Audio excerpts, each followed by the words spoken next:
Legendary director Rajamouli direction లో వచ్చిన అన్ని సినిమాలు ఫిలిం ఇండస్ట్రీలో వండర్స్ క్రియేట్ చేశాయి. బాక్సాఫీస్ వద్ద వసూళ్ల వర్షం కురిపించాయి.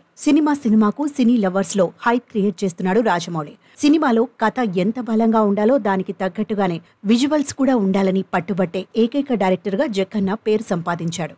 బాహుబలి సినిమాతో తెలుగు ఇండస్ట్రీ కీర్తిని దేశవ్యాప్తం చేశాడు. బాహుబలితో పాన్ ఇండియా మూవీకి కొత్త నిర్వచనం ఇచ్చాడు. బాహుబలి పార్ట్ 1 విడుదలైన 2 ఏళ్ల తర్వాత వచ్చిన పార్ట్ 2 సినీ ప్రేక్షకుల్ని ఎక్కడా డిసప్పాయింట్ చేయలేదు. సినిమా మేకింగ్ లో రాజమౌళి ఒక కొత్త పంథాను సృష్టించుకున్నారు. అయితే బాహుబలి తర్వాత ఇండియా మొత్తం రాజమౌళి నెక్స్ట్ ప్రాజెక్ట్ గురించి ఆలోచించేలా చేశాడు. ఎప్పుడెప్పుడు రాజమౌళి సినిమా ఉంటుందా అని ఎదురు చూసే సమయంలోనే RRR సినిమాను తీసి ఇండియన్ లెజెండరీ డైరెక్టర్గా పేరు తెచ్చుకున్నాడు. ఈ సినిమా ప్రపంచవ్యాప్తంగా రిలీజ్ అయి రికార్డ్స్ క్రియేట్ చేసింది.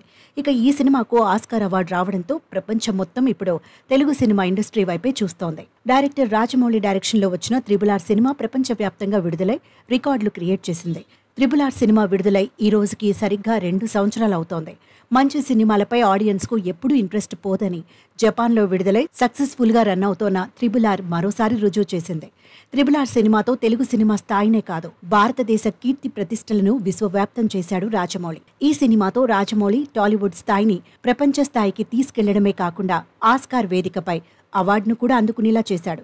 ఆస్కార్ వేదికపై ప్రపంచానికి తెలుగు పాటను రుచి చూపించారు రాజమౌళి. ఈ సినిమాలోని నాటు నాటు పాటకు ప్రపంచం మొత్తం ఉర్రూతలోగింది. ఒకే ఫ్రేమ్లో ఇద్దరు పెద్ద హీరోలు బ్యాలెన్స్డ్గా చేసిన డాన్స్కు ప్రపంచం మొత్తం ఫిదా అయింది. ఇక ఈ నాటు నాటు పాటకు డాన్స్ చేస్తూ సోషల్ మీడియాలో పోస్ట్ చేయడం మొదలుపెట్టారు. ఆ రేంజ్లో నాటు నాటు పాట సినిమా లవర్స్పై ఇంపాక్ట్ చూపింది. బాహుబలి సినిమాతో రికార్డ్స్ను బద్దలు కొట్టిన రాజమౌళి మూవీ మేకింగ్లో తెలుగు ఫిలిం ఇండస్ట్రీకి ఓ ప్రత్యేక స్థానం ఉందని నిరూపించాడు. ఒకప్పుడు ఇండియన్ సినిమాలు అంటే బాలీవుడ్ ఇండస్ట్రీ పేరే వినిపించేది. కానీ ఇప్పుడు సీన్ రివర్స్ అయింది. రాజమౌళి తీసిన బాహుబలి, RRR సినిమాలతో ఇండియన్ సినిమా అంటే తెలుగు ఫిలిం ఇండస్ట్రీ అని చెప్పుకునేలా చేశాడు.